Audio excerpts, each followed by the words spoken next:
As agroforestry is increasingly relevant for countries to REDD+ implementation, we are very grateful today to benefit from the expertise of tenure, forestry, and agricultural experts in FAO, who will explore and present under different angles how land tenure challenges influence the adoption of agroforestry systems.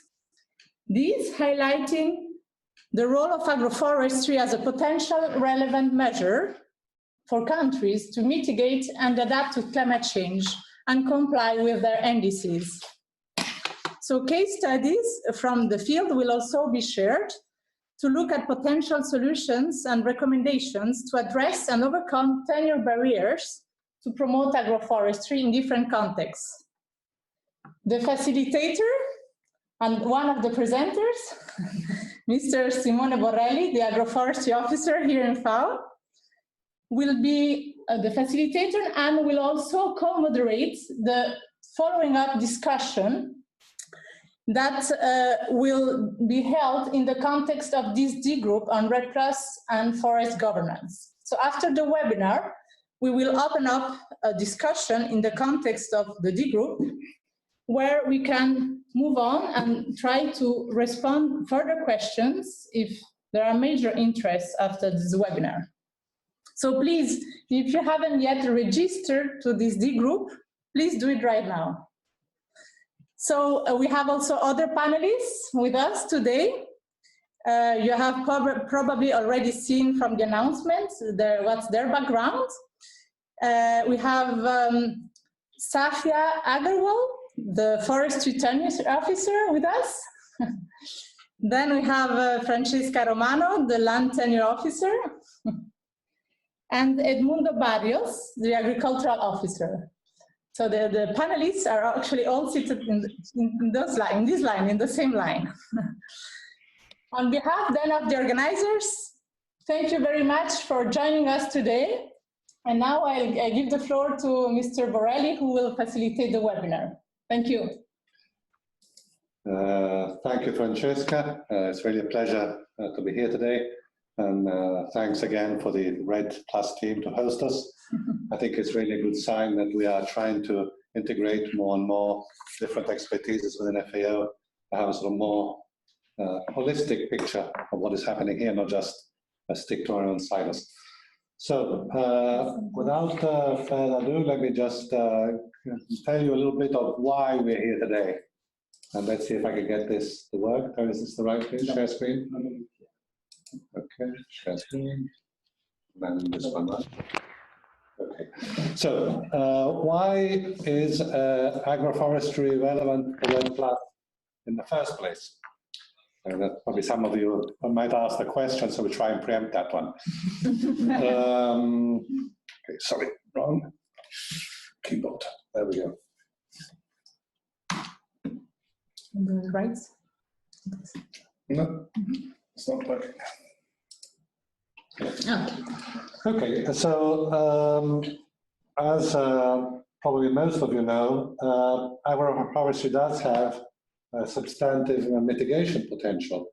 In fact, the last land use change and forestry report of the IPCC did identify agroforestry as the land use with the highest potential in some countries, that were the Annex 1, non-Annex 1 countries particularly. In fact, this is really because 43% of all agricultural land globally actually hosts a tree cover greater than 10%. So there are a lot of trees out there outside the forests. And if the agroforestry systems are designed well and managed well, there actually can be very effective carbon sinks, contributing to the overall global carbon budget. So what does this potential look like? Really, we're looking at a quite substantive potential, both in tropical and in temperate areas. In fact, when I saw this figure, I was quite surprised to see it's actually quite comparable in numbers. So we're really looking at 2 billion megagrams of carbon per year in tropical and 1.9 billion trillion megagrams carbon per year in temperate biomes. So the potential is quite comparable And so agroforestry is an effective measure, both in tropical and in temperate biomes. Here are some data looking at potential, both in the Africa or different regions and in the different types of environment. And both agro-silvicultural and silvopastoral systems have quite high potential for sequestration of carbon. Also, apart from the direct sequestration of carbon, there's also an important role of indirect mitigation, because by providing certain products, agroforestry can help reduce the pressure on the primary and secondary forests by providing fuel wood and also reducing the impact of shifting cultivation.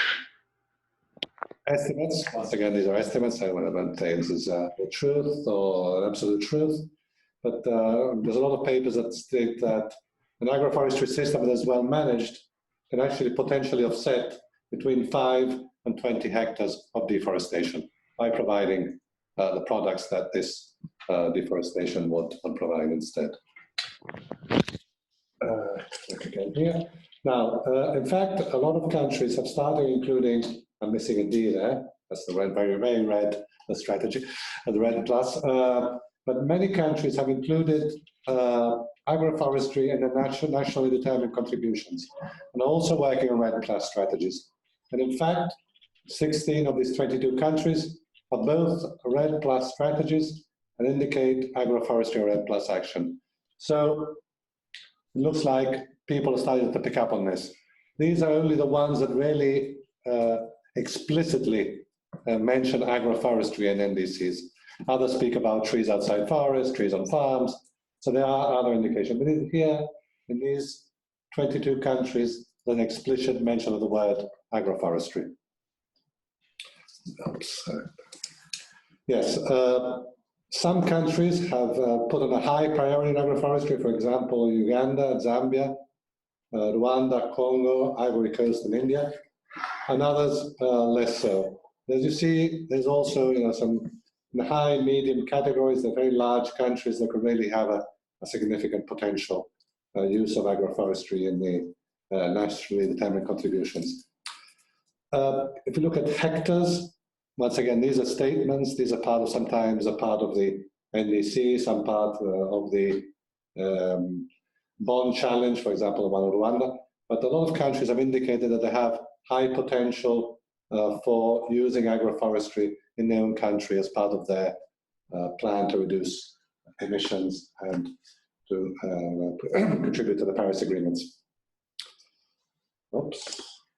Now, aside from all the, let's say, climate change benefits, both the direct and indirect mitigation, agroforestry also helps use natural resources in an efficient manner.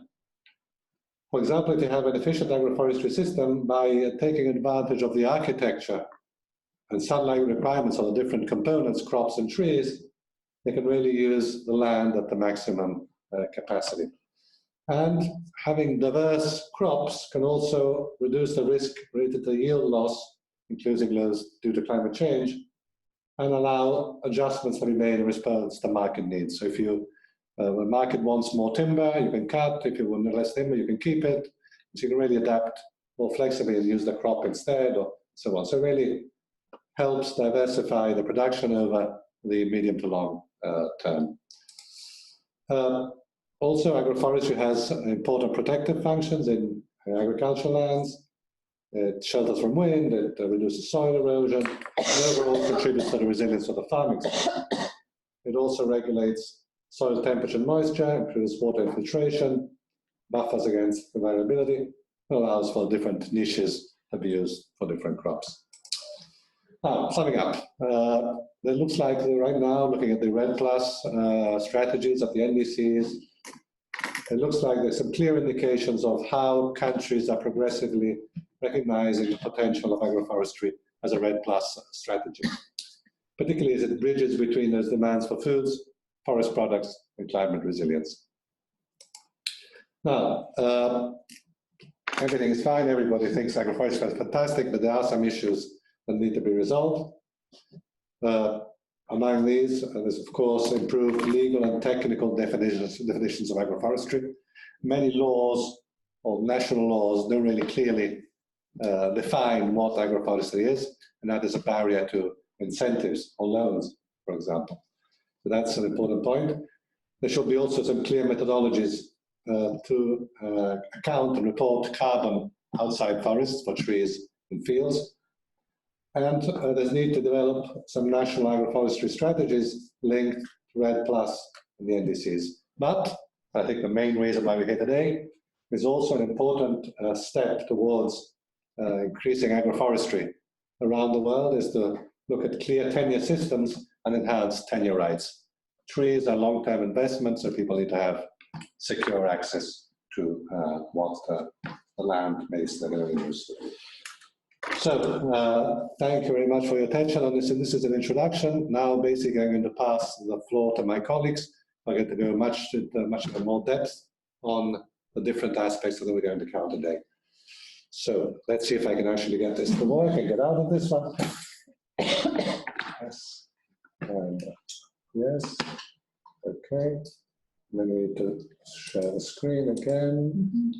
And Safia's presentation is on a desktop. It's called Safia.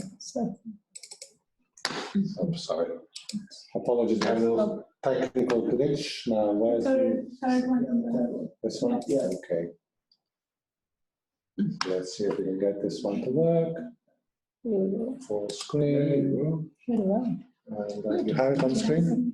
Yes. Yes, fantastic. Okay. Yay. And you have to use the mouse to go forward up here. So I have a small problem that I get logged out in a few minutes. You can see it on the screen. Yes. So let me take a few minutes to go over some of the key tenure-related issues affecting agroforestry. Okay. So I think many of you are probably familiar with some of these challenges already, and some of them may be new as well.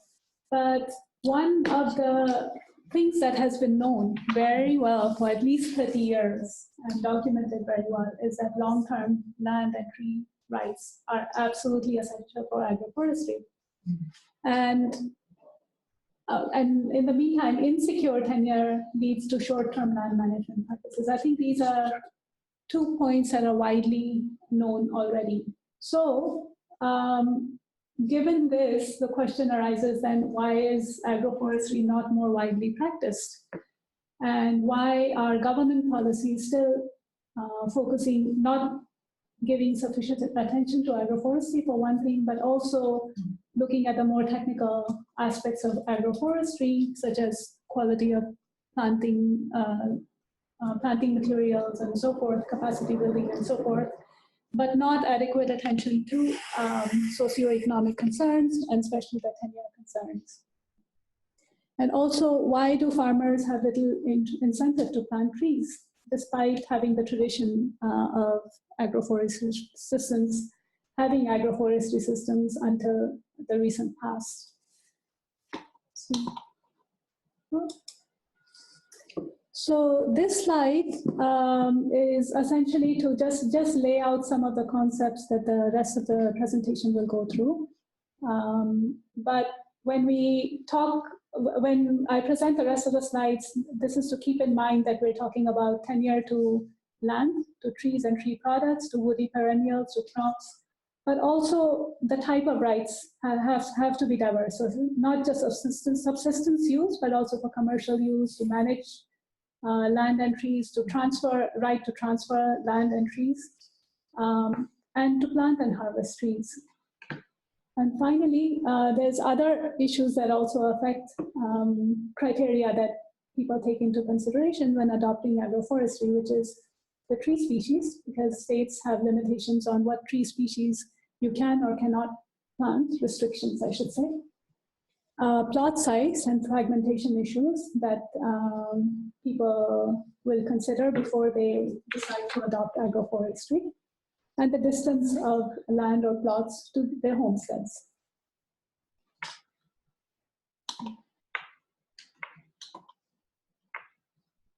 So when we look at the statutory laws, there are several limitations in statutory laws, despite the many governments trying to promote agroforestry at the national level. So one of the things to consider is that 65% of the lands globally are still governed under customary tenure. Now, these figures are not precise, but still provide some sort of an idea of how customary systems affect agroforestry adoption. Secondly, much of the land is actually not recognized by statutory law. So that means that many of the lands are under parallel system of governance. So statutory law may ascribe state laws to or control over lands, whereas the customary governance systems are using customary rules to govern these lands. Also, many of the lands that are recognized formally are not formalized. That means they're not demarcated, titled, registered, and therefore they sometimes function as open access, or sometimes governments take de facto control over these lands. So much of Africa, so 90% of rural Africa, the lands are not demarcated, registered, even though statutory law recognizes them as customary, under customary tenure regime. And in most of developing countries, the UN Habitat study of 2012 suggests that developing countries, across developing countries, 70% of the lands are not formalized. So that means we are dealing with largely informal, in some shape or form, informal tenure system predominantly. Also, rights, even when they are formalized, many of the rights are not always protected, and they're overlapping concessions, for example, for mining, logging, biofuels, and other now increasing for food production. In Peru, for example, a recent C4 study found out that nearly 50 to 100% of the customary lands were overlapping with concessions. So 50 in one region and 100% in another part of Peru. Also, states tend to allocate lands, customary lands often, or for afforestation, reforestation type of projects without necessarily consulting communities. And this has often led to conflict or retaliation from local communities. When rights are taken by the state, fair compensation is not always provided, and especially for the trees that people may have planted. Many people in rural areas, especially the poor, also don't have access to justice. The court systems are not accessible to most, and the alternative dispute resolution systems are not very effective in many countries. And even where land rights are secure, states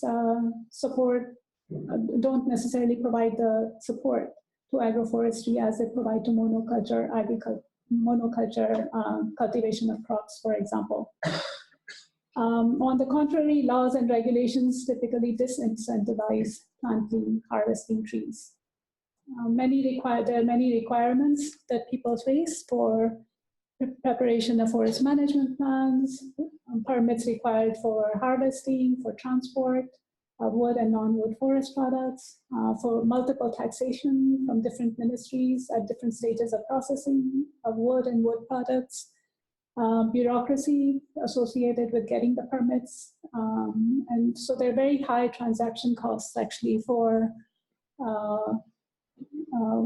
producing wood and benefiting from them. Without the registration, farmers also don't have access to finance, to credit, to insurance.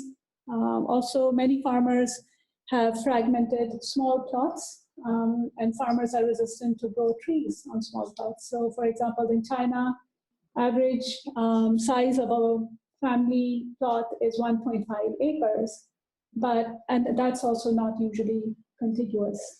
They might have some parcels of those plots which are closer to water or higher elevation, for example, so good and bad quality lands, for example.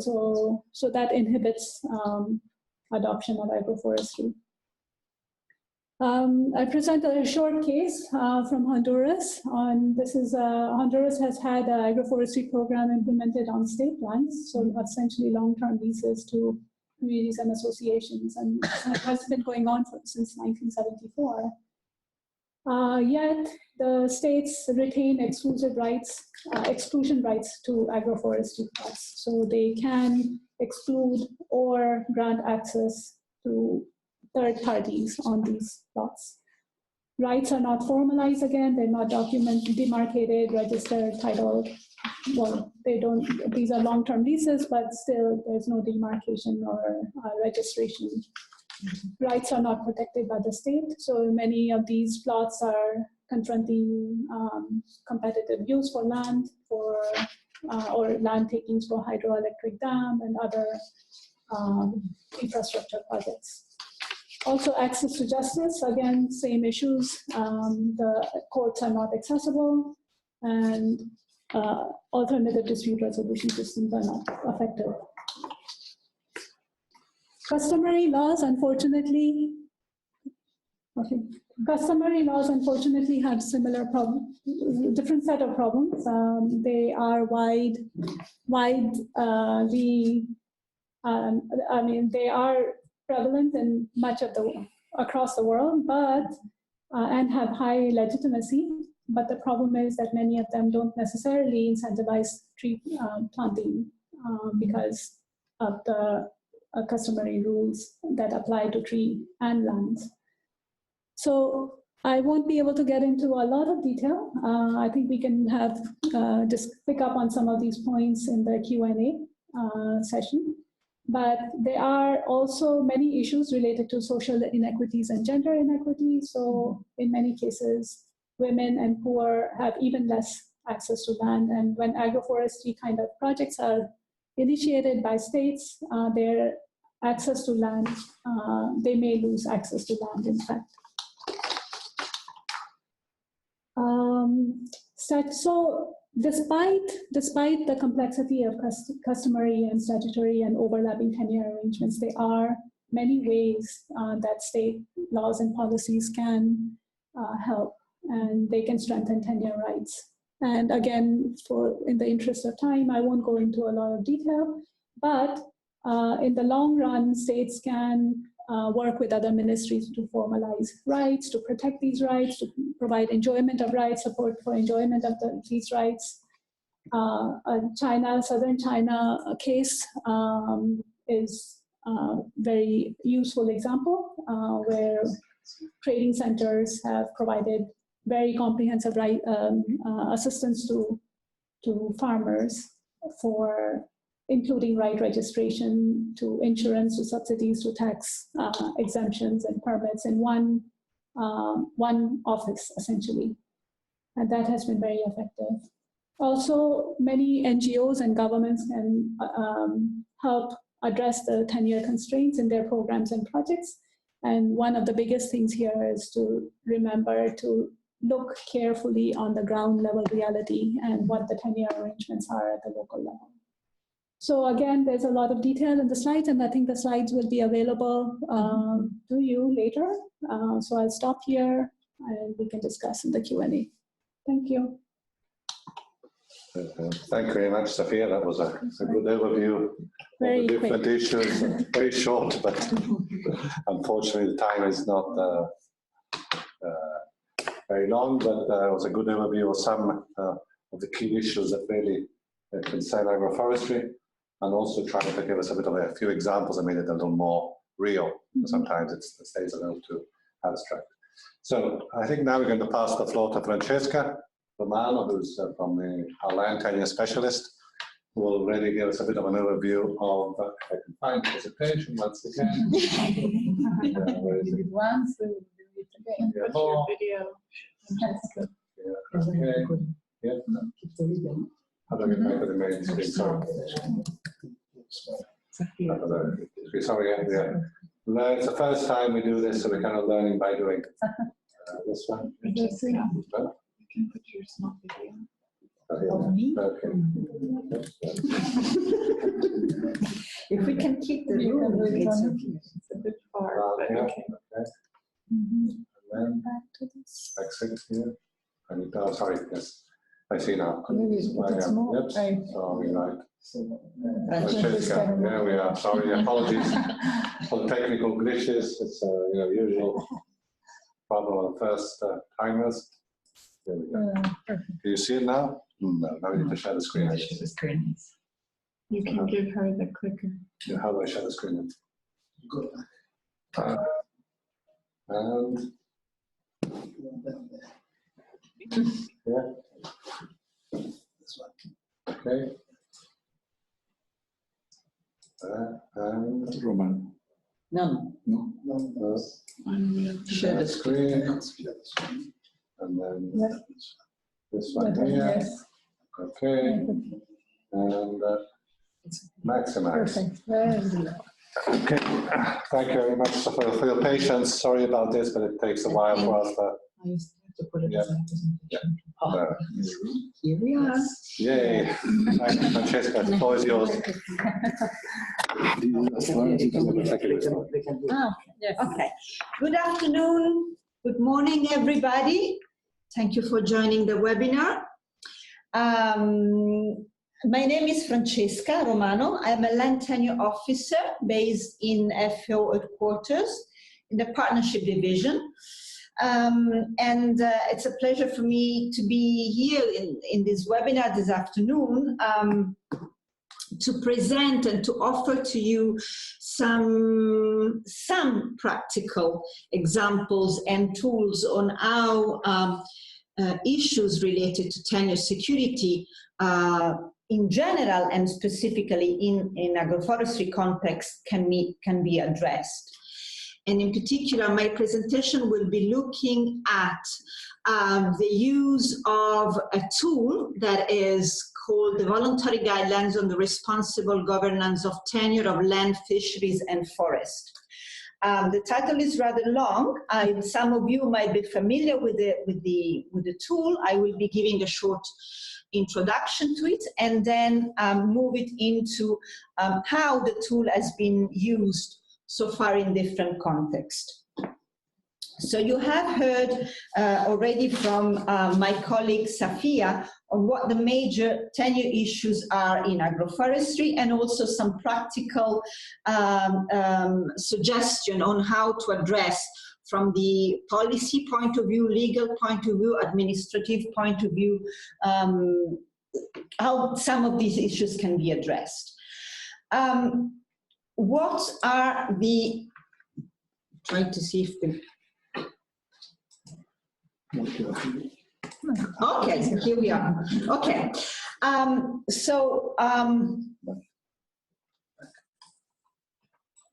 oh, no, I have to apologize. Okay. No? One more?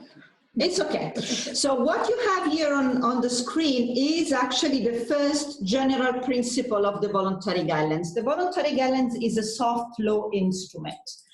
And the reason why I am, let's say, showing to you the first general principle is to explain you what the language of the voluntary guidelines is. The voluntary guidelines do speak to primarily government, and they are about tenure and governance of tenure. But what is particularly relevant, I believe, for our discussion this afternoon is that they talk about legitimate tenure rights. So not necessarily what is legitimate is what is recognized by the law in the statutory law. Also what is recognized through customary tenure system can be considered as legitimate. And I think that looking into what the issues in tenure as described by Safia are, I think this is a very important aspect to be considered. Now, you see here the cover of the voluntary guidelines. As I said, this is a soft law instrument, which means that the application is not compulsory. Government do not need to do, they don't have to apply or implement the voluntary guidelines. But because the voluntary guidelines were adopted by the Committee on World Food Security, they were endorsed by quite a substantive number of countries, about 180 countries. But what I think is relevant is that the language used in the voluntary guidelines is a negotiated language by government, by members of the Committee on World Food Security.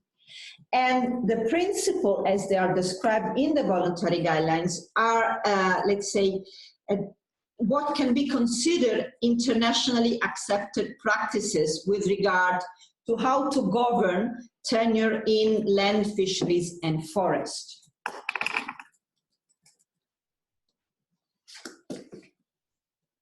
The voluntary guidelines is a rather short document. I mean, at the end of the presentation, you can see where you can download and access the document itself. But they actually are based on 5 general principles that, as you can see, they always refer to legitimate rights.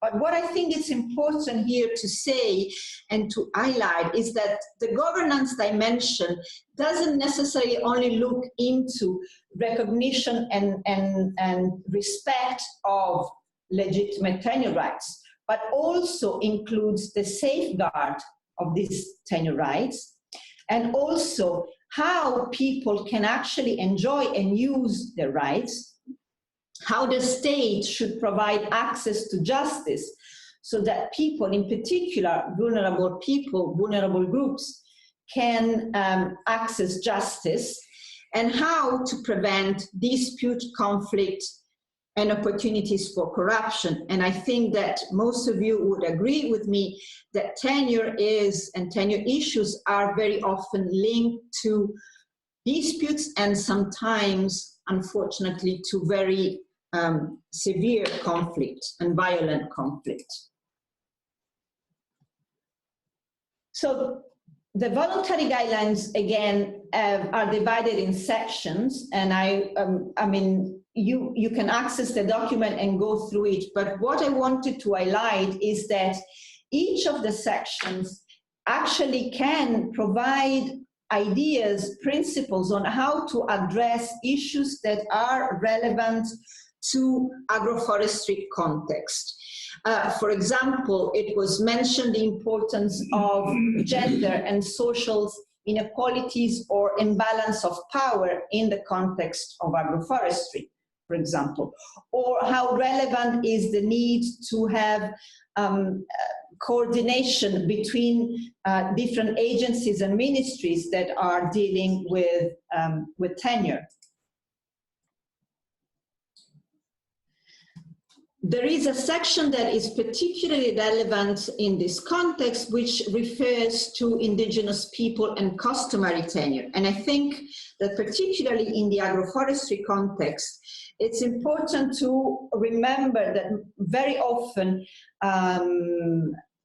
the tenure system is not based on individuals' property rights or tenure rights, but it's based on families or common property rights. And it's very important to keep this in mind when looking into agroforestry and tenure system in relation to agroforestry. The voluntary guidelines look particularly into customary tenure system.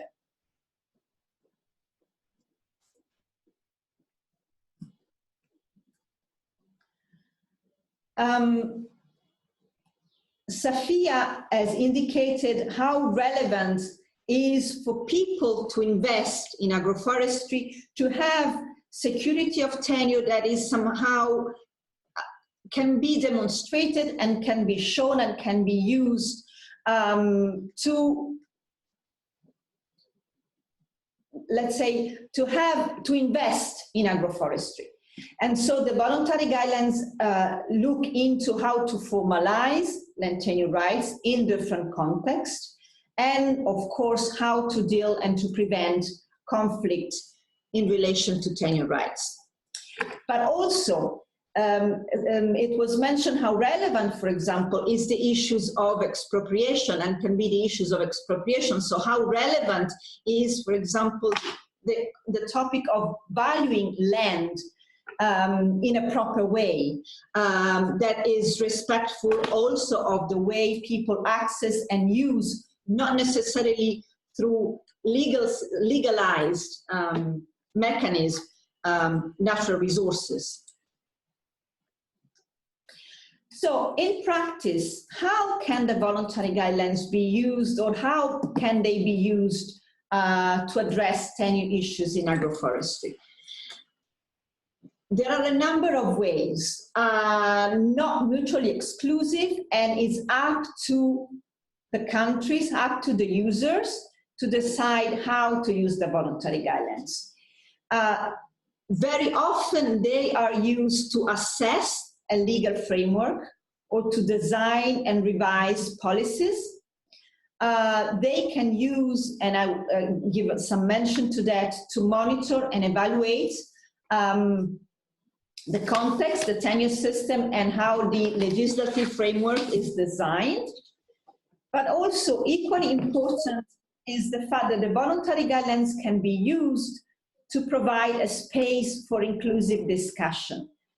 Very often, tenure issues are actually and are linked to an existing problem of imbalance of power between different stakeholders, including access to information, for example, access to justice, access to service providers. And so the voluntary guidelines can be used to stimulate dialogue between different stakeholders. This map, it's really a map that shows to date how and in how many countries FAO has been providing support in relation to the voluntary guidelines. The map doesn't mean that we have up and running project in all the 88 countries, but lists the country where we had some sort of awareness raising with regard to the voluntary guidelines. But if we look at what I was mentioning before and how the voluntary guidelines have been used to promote dialogue between stakeholders, here you have a better ideas on where FAO has been promoting a discussion, an open dialogue in relation to tenure using the voluntary guidelines. And what I wanted to highlight is that this is a list that only shows where FAO is active, but the voluntary guidelines don't belong to FAO, they belong to a much wider community. So actually they have been used by many other organizations, civil society organizations, academia, to promote dialogue with regard to tenure.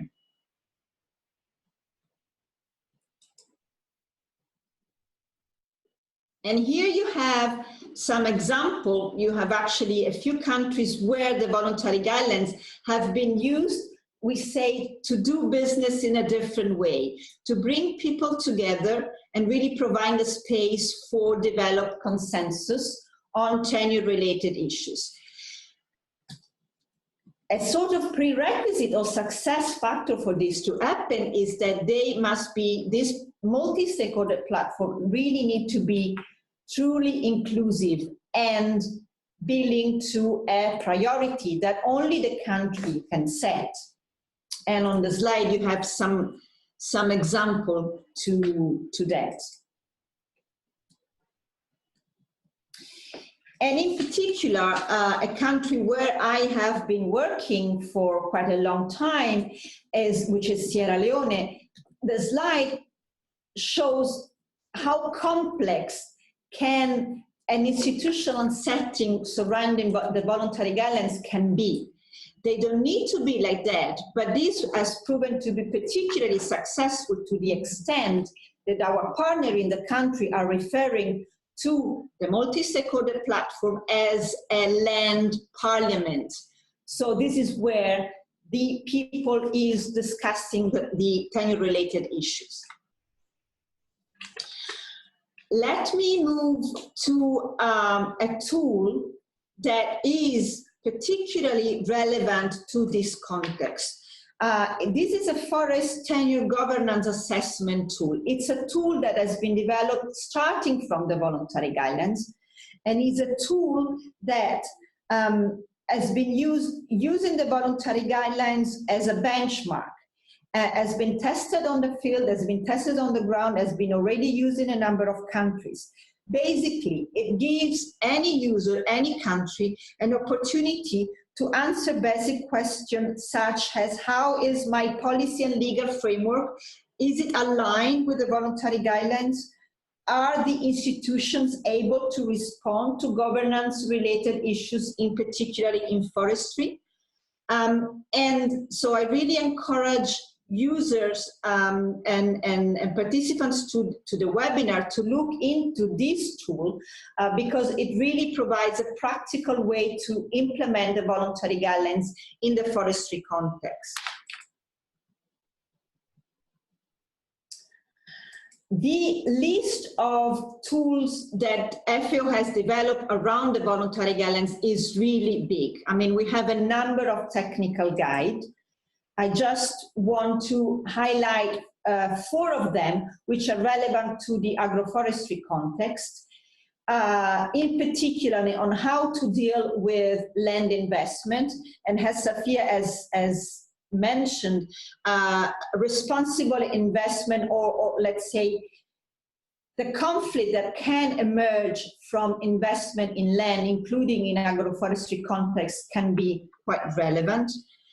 How lawyers can use the voluntary guidelines to revise and draft law, and how, again, look into tenure system, in particular when tenure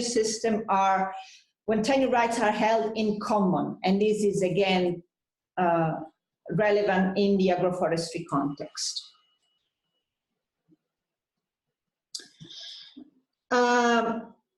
We do work a lot, extensively, on capacity development. I don't have the time here to go into detail. We have a number of learning programs and capacity development tools and seminars and training that we have been conducting. The point that I would like to raise here is that the way we like to work with partner countries on the voluntary guidelines is really moving from capacity development to real, let's say, real implementation, which means in practice building capacities so that people can actually look into, for example, their investment process in the country and how this can be aligned with the voluntary guidelines. And again, here you have an example from Sierra Leone, but there are several that I will be happy to provide. And last but not the least, one way FAO has been promoting the use of the voluntary guidelines and has been responding to a very crucial aspect, which is the one of the mapping of tenure rights, is through the promotion of one tool. There are many, but one of these is what we call the sole and open tenure, which is an open source software that has been used in several countries. And in particular, in the agroforestry context, I believe is really useful in mapping of, again, customary tenure system, because it helps people to identify and to better relate with their resources and to protect their own tenure rights. I just want to conclude with this, I think, nice picture of, as you can see, people having a map and showing how they have actually been able to map their village, the village boundaries, and how they are now using these maps to move from the map to poverty reduction and poverty alleviation. And I would like to conclude here. Thank you very much. Thank you very much, Francesca. There's a a couple of questions that were raised that you might want to answer in the meantime. Maybe there is a last slide where you can see maybe the link Yes. to. People look like they're quite excited about the voluntary guidelines, so I'm sure you get a lot of questions now Yes. later on. It doesn't go any further. Uh, Okay, and there you have the link to our newsletter, which you can subscribe, and the website where you have all the information about our project and our resources. And happy to reply to questions. Thank you. Maybe you can reply to some in writing, and then we have a chance at the end, of course, to ask some further questions. Okay, so let's close this one. And finally, we have Edmundo. Edmundo is our big expert on agroecology, I would say.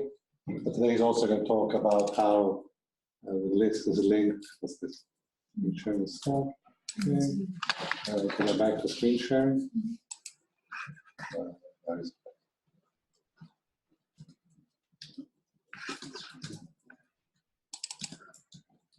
I lost screen sharing.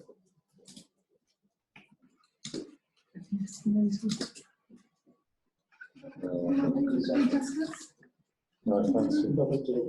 Click this one. I come to. It says exit, minimize, click that one, click that one. That one? Yes. Okay. Okay, sorry once again. No, There we go. Here we go. Okay. Someone else do it?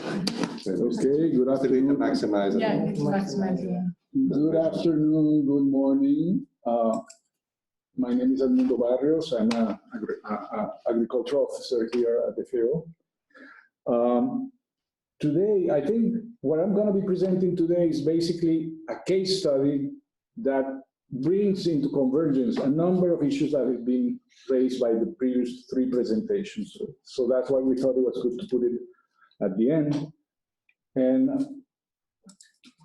I'll start with the issue of access to land and natural resources.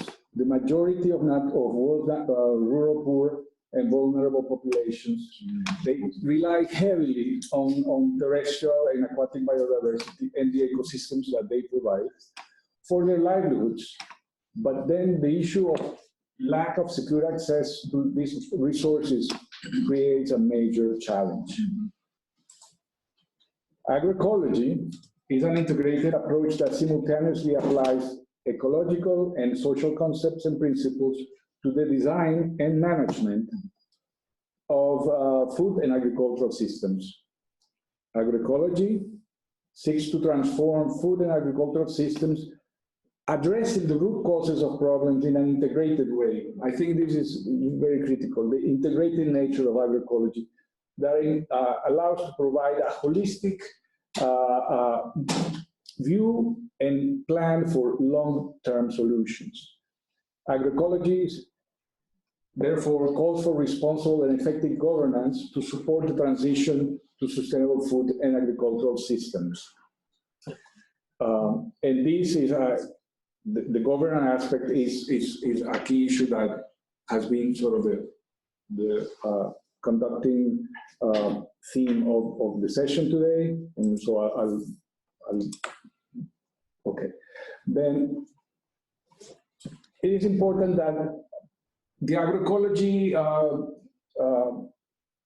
effort here at FAO has developed a way of trying to characterize agroecology in a simple way, despite the complexity that has often been associated with agroecology.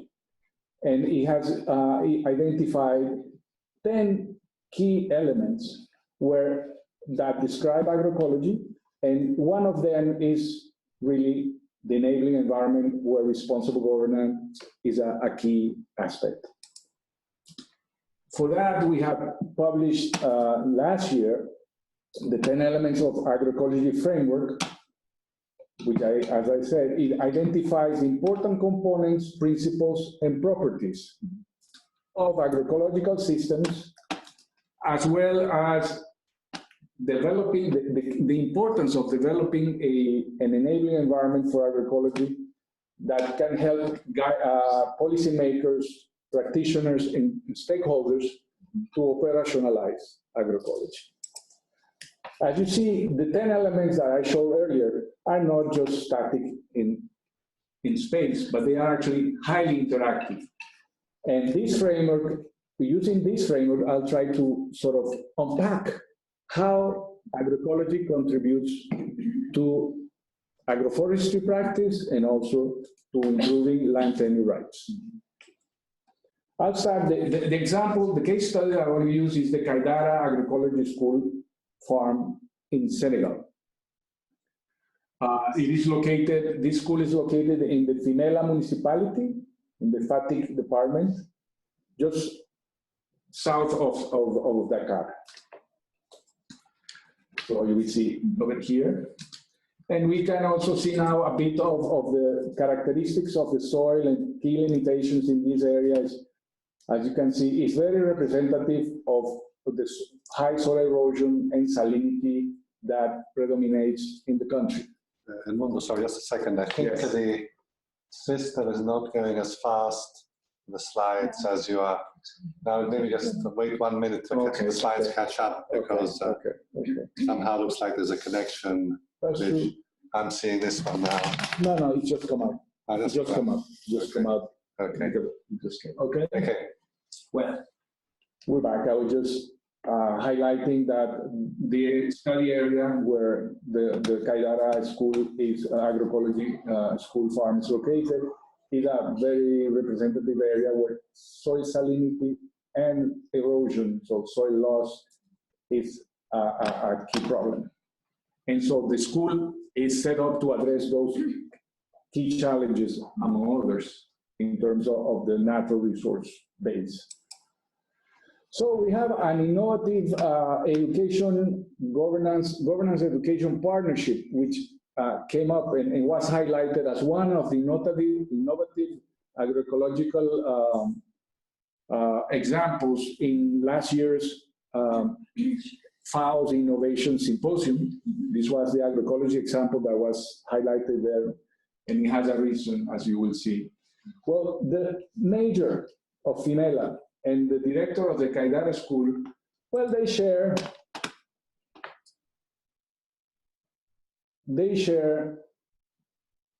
a number of values, such as dignity, equity, the importance of inclusion, justice, and they aim to support empowerment of different components of the community, particularly women and youth. Well, they came with an innovative scheme in which the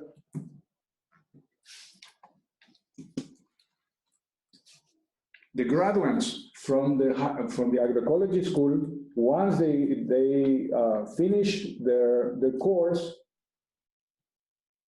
they would be given land titles of 1 hectare of land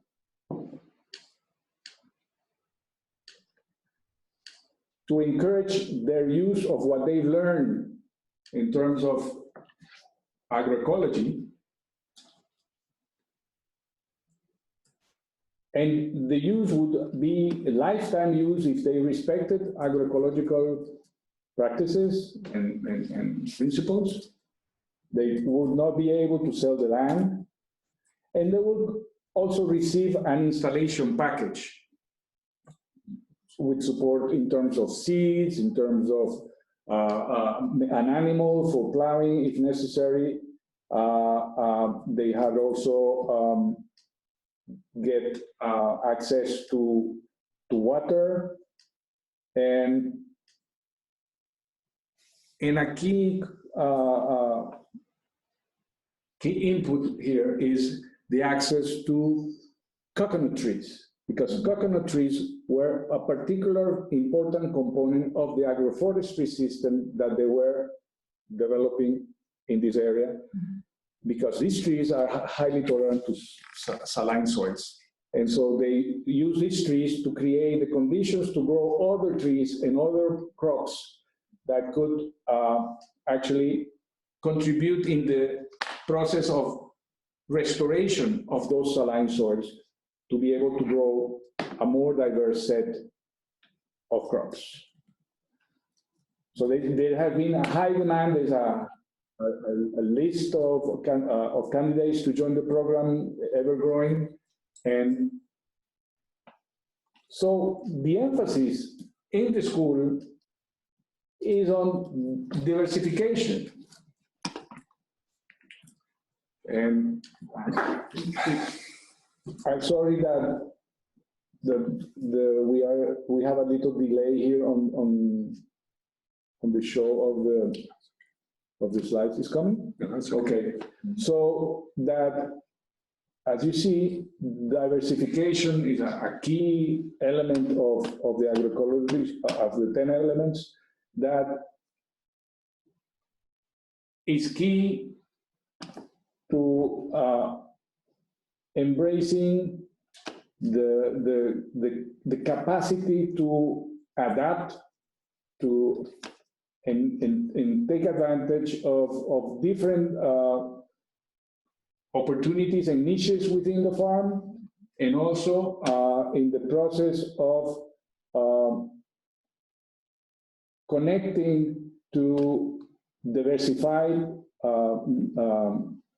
diets, or producing diverse foods and contributing to diversified diets, and also the importance of how the circular and solidarity economy contributes to support local markets and shorter value chains, while fostering the development of systems that support diversified and safer food systems, and also that include fruits and vegetables, as you would see. So there is an important emphasis on diversification towards improved nutrition here. So as you see, as part of the process that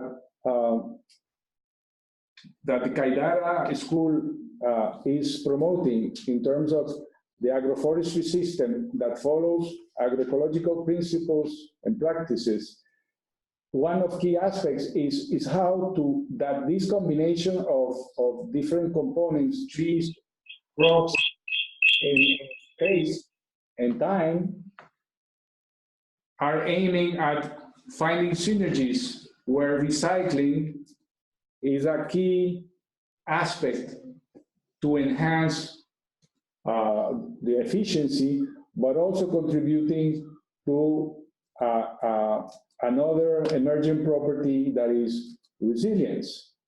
So, in summary, the Kaidara Agroecology School seeks to optimize the interactions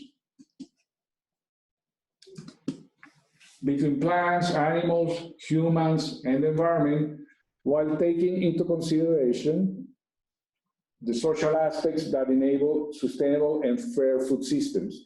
And two key aspects are enhancing food security and nutrition, and the second aspect that is very much connected with the whole issue of climate change mitigation and adaptation is the strengthened resilience of the system and community. But the connection that is really interesting to make with this session is how the innovation that the school and the local government arranged to give access to land, secure access to lands to the graduates, has been an important impact on youth migration through the provision of youth employment. So this has been a particularly important impact when you consider that Senegal, when you look at the statistics of Senegal, like 1/3 of the rural households have at least one migrant. 60% migrate to cities due to lack of rural employment. About 82% of these migrants are males, and 60% are young, between 15 and 34 years old. So the success that has this model has made this major and he's the major and the director of the school are doing teachings to other majors in a similar process around the region. So with this, I'll just highlight the contributions of the team, and I would like to leave,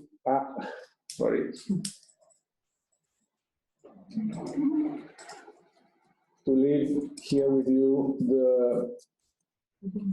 the linkages to the 10 elements of agroecology in 6 languages, so you can access them directly. And thank you very much for your attention. Thank you, Edmundo. Thank you very much. I think that was a very good practical case of how let's say, the issue of tenure can actually be used to encourage people to use agroecological practices, but also how to show how municipalities can actually get involved in promoting, let's say, sound agriculture and sound agroforestry. Now I think we have, maybe I don't think I'll already look at some of the questions that have been pending. In fact, one is quite related to this because it's really about how REDD+ links to urban and peri-urban forestry and agroforestry. And I think this particular case of Senegal is exactly in and around, just very close to the city. Yeah. It's not outside the rural area, so it's really a case of urban agroforestry.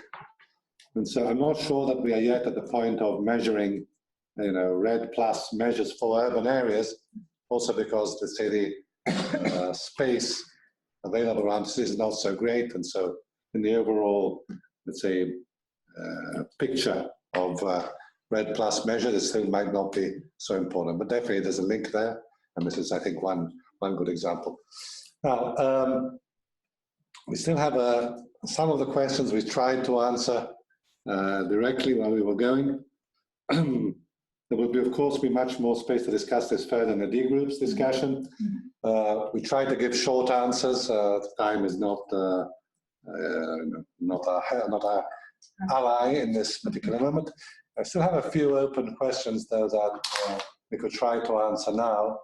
One was for Edmundo, in fact, and it asks whether the students in Caidara had also been taught about business cases, not only about the agricultural practices, but also how to make their 1 hectare of land into a successful business. Maybe, Edmundo, you could answer that. Yeah, thank you for the question. Yes, I think the students are increasingly being made aware of the connection to the markets. So that means that they need to be profitable. So it's not an issue of just conserving the environment or just making good use of the natural resource, but it's also making your life possible and so the whole issue of connecting better management practices to improve profitability and connecting to markets is part of the training. Just another question just came in. It says that agroecology schools have a great potential to promote, I guess, agroecology. But who supports the schools? Is it the local government? Is it FAO? Combination? Who provides the funding? I think in this case, there is an important support from the country. As you saw in the presentation from Francesca, Senegal was one of the countries that actually took on the VGGT, the Voluntary Guidelines, and they actually are among the ones moving to the land reform. So moving the land reform forward. And it is important to highlight that the president of the country has been at Caidara and has been praised as one of the key examples to be followed. So there is a lot of support. Now that this school is also getting a lot of attention from other donors, so it's likely that it's going to become a bigger example to other opportunities in the future. Okay. Okay, I think those, well, there's a couple of comments on the open questions. I think one is more of a comment than a question. There were a number of different threads. Here's another one, sorry. Always for you. The last one always gets them. Those are the questions. They're also asking whether you use native species in the system, or is it a mixture of exotics and native species in the system? I think they had the top story. The top story is we are on screen. Yeah. The top story is always the coconut, and then they are increasingly including papaya, for example. They're increasingly including mango, increasingly including fruit trees, but also moving into vegetables, like vegetables that tolerate saltier environments. And progressively, with the production of compost, they start sort of diluting the salinity problem with increased compost addition, and then they are starting to be able to grow other crops that were not possible before, and that you only find in Caidara and nowhere else in the region, in the nearby area. So it's contributed to diversify quite a bit the opportunity for a diverse diet. Okay, thank you, Edmundo. Now, one other, I think we've answered, let's see, there's maybe one new one came in, maybe not, let me just see. I'm trying to keep up. Agroecology, no, I think that was the last one for agroecology. Now, there was a general question that was posed about, we didn't speak much about climate change. I think really the idea was not so much to speak about climate change today, but see how there's a link between REDD+ and agroforestry as a strategy to actually promote mitigation potential, adaptation potential of these systems. So we didn't really expand too much, but I'm sure there would be a lot of space if we want to discuss further the link between tenure and climate change, and how these things are happening in countries, and how, let's say, the changing climate can actually impact also the size of the farms that are needed to be productive, the issue of fragmentation, how that can be impacted, and so on. So definitely there's a lot of potential for further discussion. Definitely today we heard a lot about resilience, and resilience is one of the key components of, adapting to climate change, making systems more resilient. Tenure is a key point in making farmers more resilient, because they can invest in the long term. They have a more certainty, or more, let's say, safety of on their investment.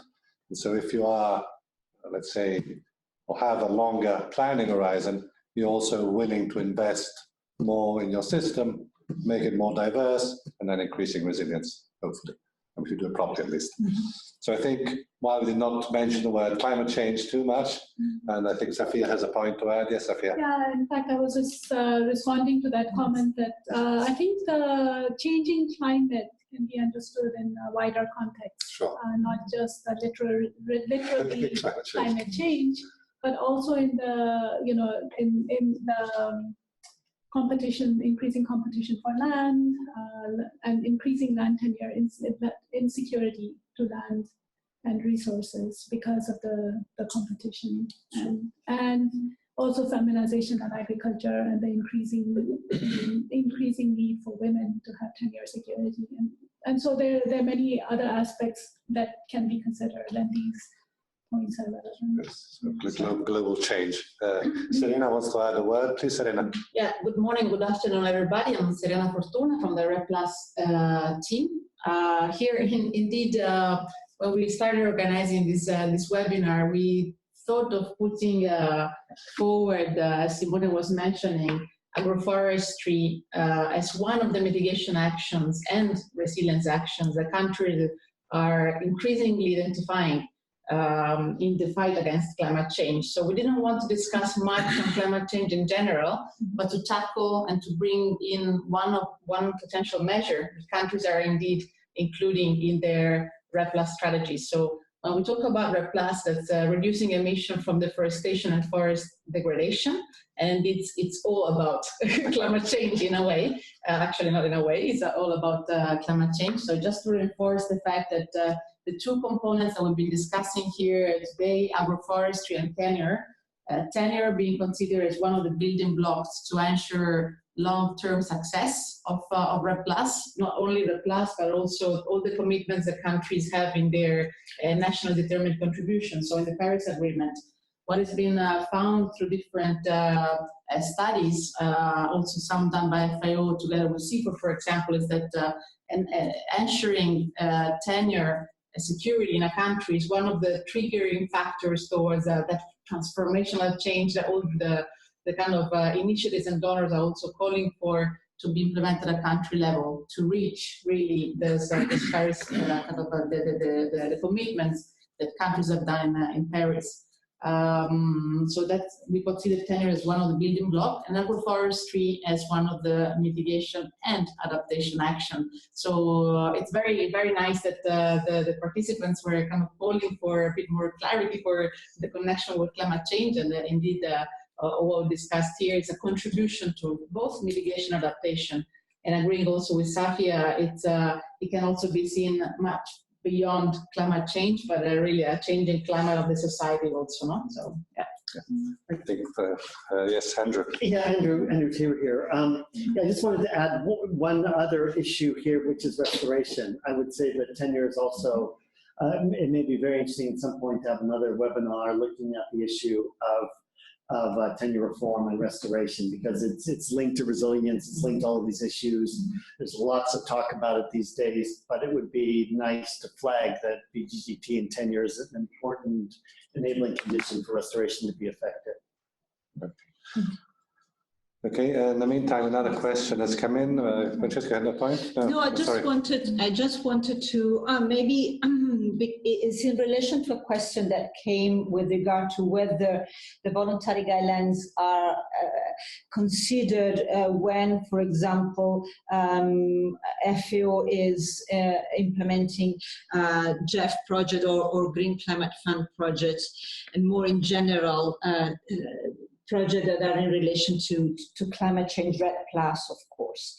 And what I would like to say is that, yes, they are. I mean, the voluntary guidelines are a tool that is there as a reference for everybody to be used, but never enough.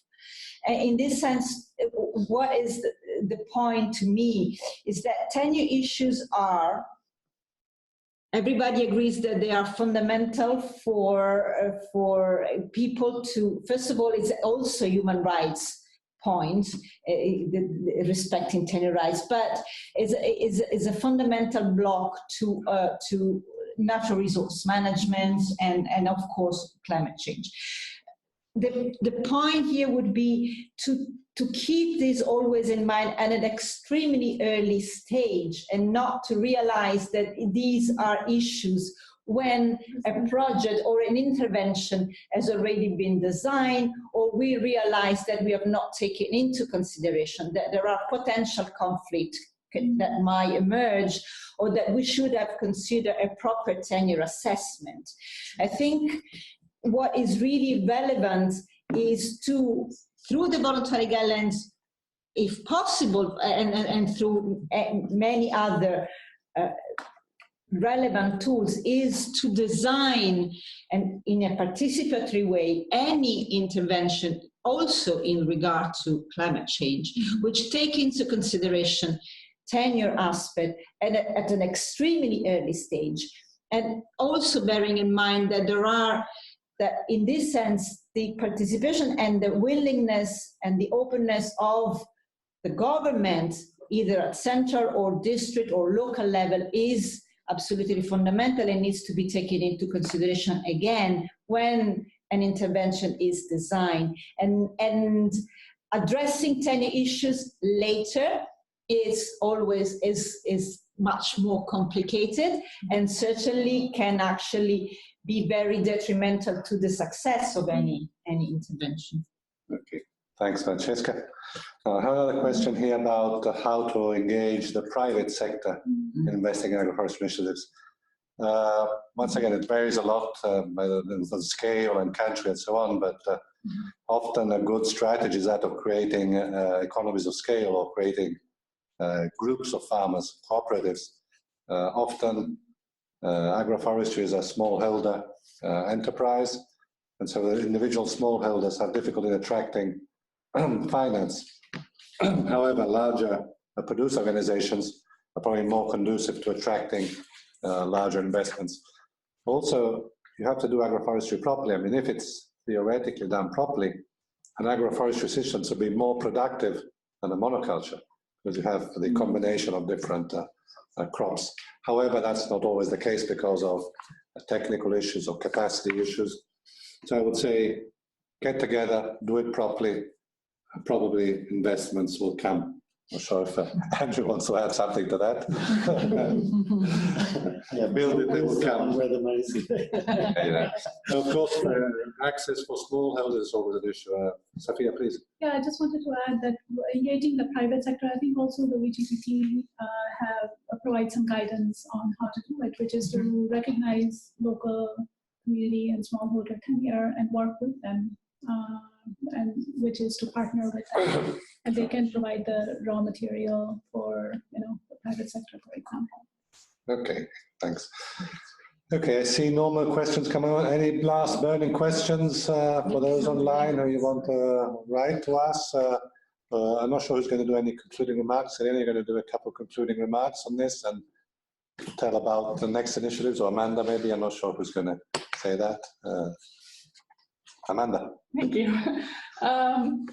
Yeah, no, this has been a very interesting event, and it's our second webinar that the D Group on REDD+ and Forest Governance has organized, and I think we plan to continue organizing these types of events. So we have some feedback from the previous one on potential next topics, but we always welcome input from the members on discussion topics, webinar topics, and any other input. So just to close this webinar today, we're just going to have a couple of questions. We have 2 poll questions and a question on gender. We like to keep track of how many men and how many women are participating in our events as a standard practice here. So I think on your screen now you would see the 2 questions, and we would very much appreciate if you can just click on the relevant answer there. So with that, Just a word of thanks also for the colleagues here. Simone, beside the colleagues in the REDD+ team, of course, Amanda and Francesca and Alice, who is on the other side of the world. Actually, she's being supporting us from the UN REDD program based in Panama. So Alice, thanks so much also for having worked with us in the morning. And then thanks so much, Simone, for your fantastic moderation and facilitation.